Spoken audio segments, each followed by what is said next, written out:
I think that every industry is going to go through this shift, where every industry that's kind of touched by technology in some way is going to go through the shift where there's kind of going to be a mini revolution, and things and new products are going to come out that are at their core built around people, right? And sometimes I think the companies that have built the incumbent set of products will adjust, and sometimes I think they won't. It'll be a new set of products, but right now I think the first example where we're really seeing that on platform is around social gaming, right? Where there's this whole interesting class of companies led by companies like Zynga, which is a multi-billion-dollar market cap company that's built pretty much all on Facebook.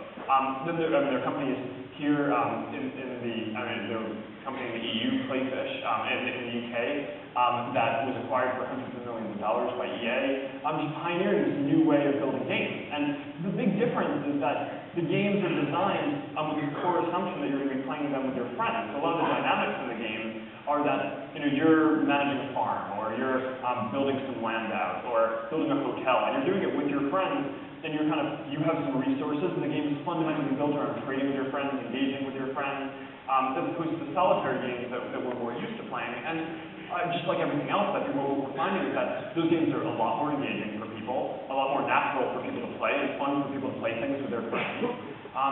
So they do that. And those games, they grow quickly, right? I mean, Zynga just released a new game, and I think it got 5 million users in a week, right? I mean, most things don't grow that quickly. And I think that part of that is because they're good at designing games, and part of it is because just of the design philosophy that they're doing of having personalized stuff, having it built around people. Now, I think that games are just, in a lot of ways, the natural place for this to start. I was talking to some folks at Apple, and I mean, they were really surprised that games took off on their platform too, and talking to some of the early PC platforms. I think it was pretty interesting to hear that they were surprised that games were some of the killer apps on their platforms as well. So I think games are kind of an early indicator for a lot of these platforms.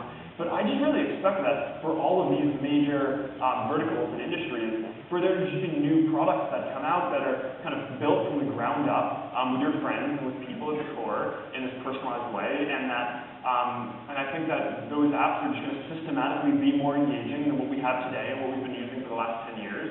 And the people who are doing what they're doing now will either adjust or they'll get disrupted, and it's going to be really exciting to watch.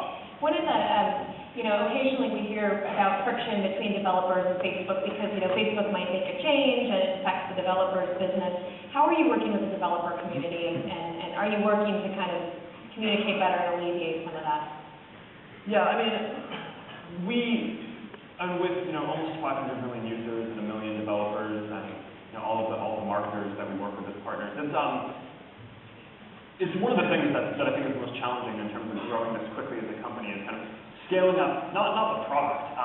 I think that's also its own challenge, but I think we're pretty good as a product organization, but just scaling up in order to kind of manage these large audiences and groups that we're now working with. So yeah, I mean, I think it's a question with developers in terms of how to engage with them, but it's also a question on all these other sides. And it's interesting, when we talk about internally how to build up the developer community, the way that we want to model it is how we've built up the community around marketing, right? Because I think that Murphy and the team that we've built here have done such a good job internationally of working with marketers, and I realize it hasn't been easy every step along the way as we're evolving the product, but it's kind of a similar dynamic on the marketing side as it is on the developer side, and I think we've just built A-class team on the sales side and on the media side, and that's really what we need to replicate on the developer side if we're going to have the same kind of success and be able to scale it the same way there. Well, I think more and more advertisers seem to be operating almost like developers on Facebook, which is to say creating experiences and sometimes applications and stuff, and have the same needs, want to know and want the heads up and stuff like that. Yeah, and I mean, we're getting better at that as time goes on. But I mean, the platforms are interesting because it's not, it's a very rich platform, right? Both the developer side and the marketing side. What people develop is inherently custom, right? It's not like a lot of internet advertising where it's like, all right, plug in your keywords, put in your price, and you're done, right?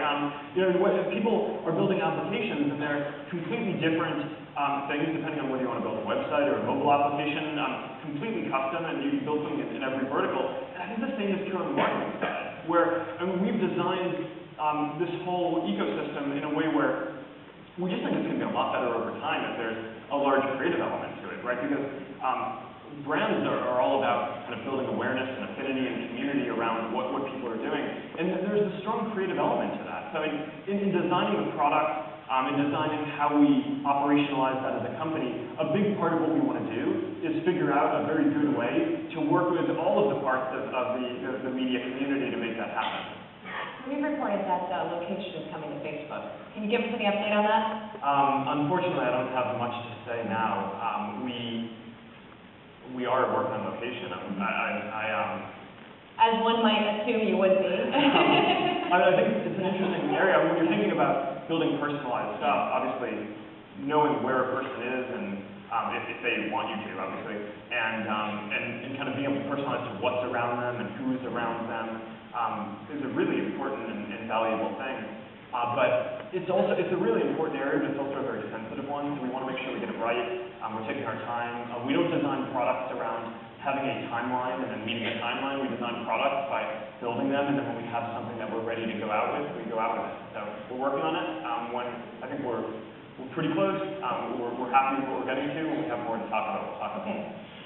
You are the CEO, and a lot of founder-led companies in Silicon Valley have brought in new CEOs as the companies have matured. Now, you are remaining the CEO.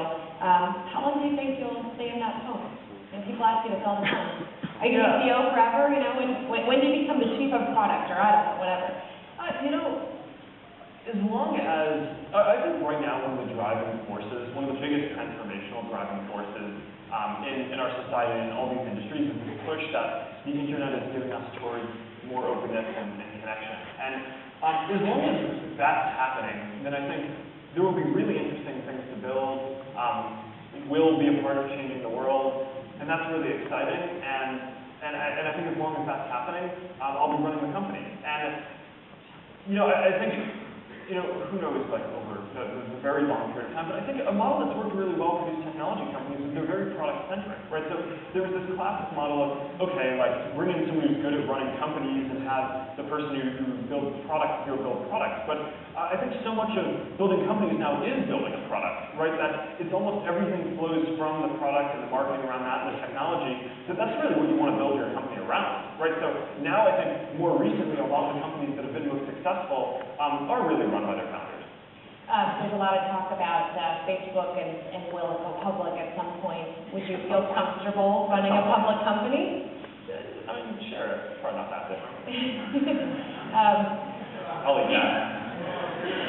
I know you've spent some time and talked to other technology entrepreneurs and CEOs. Actually, I'm sure it's a lot different. Yeah, I think it's a lot different. You could be like Microsoft. I can pretend you could put the CFO on the call with the investors on the quarterly call, right? Oh, no, absolutely. And speaking of Microsoft, I mean, Bill Gates, for example, somebody I think you spent some time with. What have you learned from people like Bill Gates? Who are your mentors, and what are they teaching you? One of the people that I've looked up to from very early on when I was building Facebook is Don Graham. And recently he joined our board. So that was awesome. But the perspective that I got from him that was really valuable was just a focus on the long term. Right? I feel like a lot of the time, because technology moves very quickly, but I think especially in Silicon Valley, a lot of people are very short-term, hits-focused, right? And a lot of the questions are around, it's like, okay, so you build something, how do you scale it up and sell it or go public? And that's mainly a factor of public companies, too. Well, that never really resonated with me as the type of thing that I wanted to do, but I'm sure that there are a lot of people in the Valley who share our perspective on wanting to build things for the long term. But early on, one of the people who I found who had that perspective was Don, and I think a lot of that is because his family has run this company for a long time, so we have to have a long-term perspective. And interestingly, going back to the question about going public, one of the things that we talk about is being able to maintain a long-term perspective. Being public, I think, has some challenges around that, which is why we're in no rush to do that. But I think just having that perspective of trying to build things not for 6 months out or a year out, but instead, 5 or 10 years out, I think it's really valuable, right? And it's the thing that allows us to focus on building value for our partners and our users, and building a really quality service at the expense of trying to maximize revenue or profit in the short term. And we get a lot of questions for that. A lot of people are like, you don't care about money. It's like, no. I mean, I think we take a very rational view towards this, which is that you need to build a great business in order to attract great people. I mean, you attract great people, you're able to build a great business by serving people in the long term. If we are able to build products that attract hundreds of millions of users and millions of marketers and millions of developers, then we're going to have a great business, right? I mean, I don't know exactly how big it's going to be, but it's going to be good. And I think that the question is, over the long term, what's the best way to get there? And focusing on quality for people now, I think, is probably the best way to do it. So Don has been a really good mentor and influence for me.